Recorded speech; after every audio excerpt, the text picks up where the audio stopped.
But one of the recommendations of the reorg is to hire a CIO, a Chief Information Officer for the state. And one of the things I think they should recommend that person doing is looking at the ICN and make some recommendations. What do you think about the reorganization bill? Have you guys had a chance to look at it? Just started going through it today. I'm about 2/3 of the way through, actually.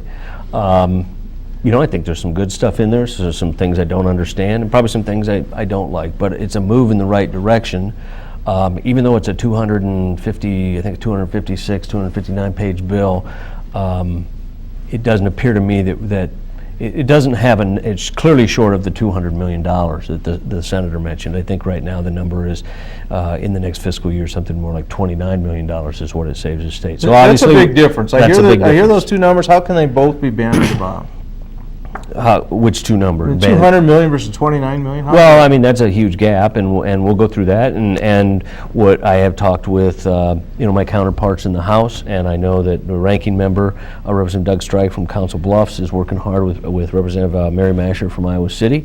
They're working well together. We're very serious about this, and we're going to be offering up ideas and move in that direction. Are there ideas that just seem obvious we need to do in reorganizing state government that you don't see in that bill?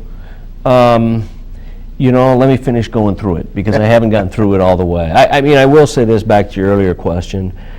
Going through and just taking a slice from everybody, what that fails to do then is have us prioritize, and we should. And when you look at, I always pick on the vehicle fleet, just because I've done a fair amount of research on it, to say that a corrections officer at Anamosa or anywhere else is the equivalent to purchasing a new vehicle so someone can drive to a meeting somewhere is just, that's inaccurate.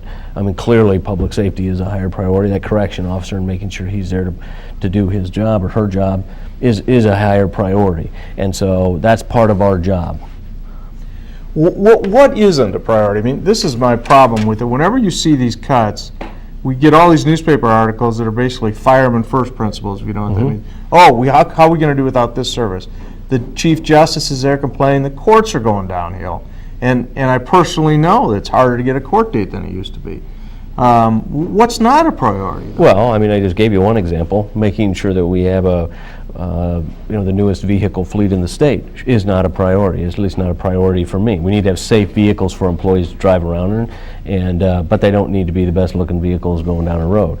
One of the proposals we put out last year was maybe this is a year that the libraries in our Regents institutions should look at maybe purchasing, not stopping all their purchases, but maybe there's an opportunity to reduce their purchases by a third or a half or something like that, for an intervening time. And I think that we're going to address this. This is in the bill, and I think it's a Chief Information Officer will be helpful in this.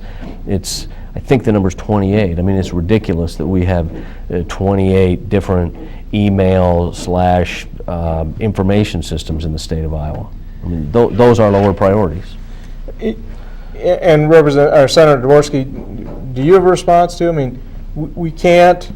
DHS is in a bad economy has more problems, Sure. not fewer. We have more people in custody. We need more correction officers. We need more troopers.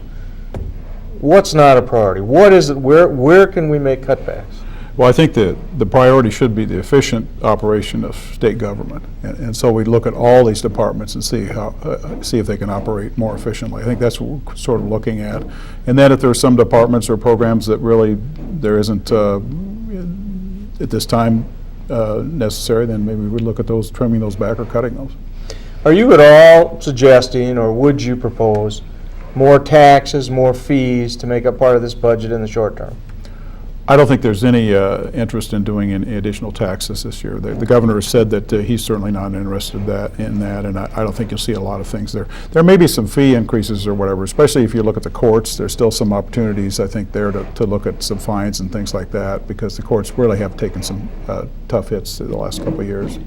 They have. On the other hand, I deal with some indigent folks in the courts, and those fines get very, very extensive and very hard for these people to pay off. Right. There was a fee increase or tuition increase for Regents institutions, correct? Mm-hmm. And aren't we going to have some of those if the authority exists? Or can the legislature just stop all the agencies from increasing any fees? Well, I think we need to get some control on it. The reasons, of course, that's sort of a separate entity. In the last several years, the increases in tuition hasn't been that high, so I think we're in pretty good shape there. What do you think is the future of the Iowa Senate? It's 31-19 at the 32. moment. I'm sorry, 32-18. You're right. I blow that. In the Senate, a solid Democratic majority. You're going to have some people retire. You're going to have some elections where you won in Republican districts before. The Democrats still hold the Senate when the year's all done?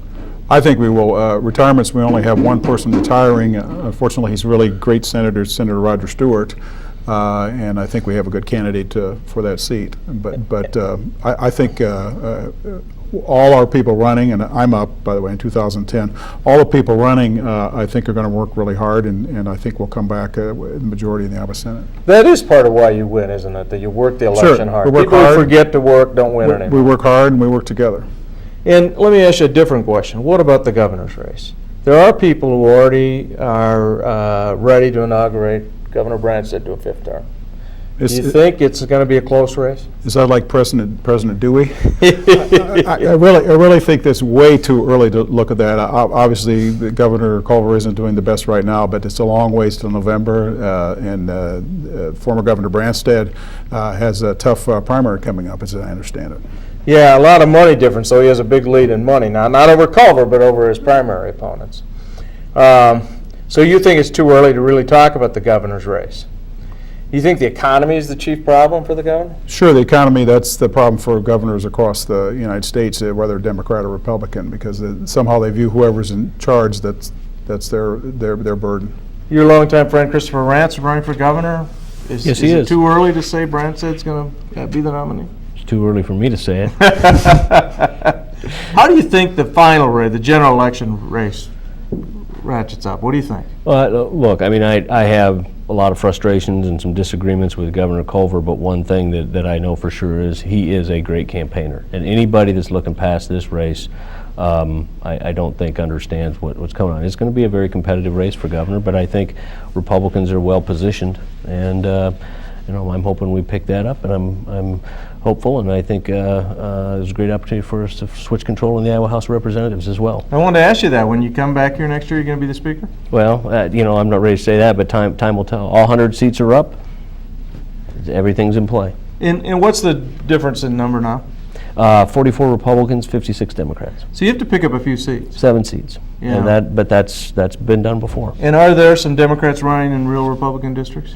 Yes. Well, it'll be interesting to see what happens in the election and the rest of this session. You both did a nice job today. Thank you very much for being with us. And thank you for watching Iowa's Agenda this week. We'll be back next week on Iowa's Agenda.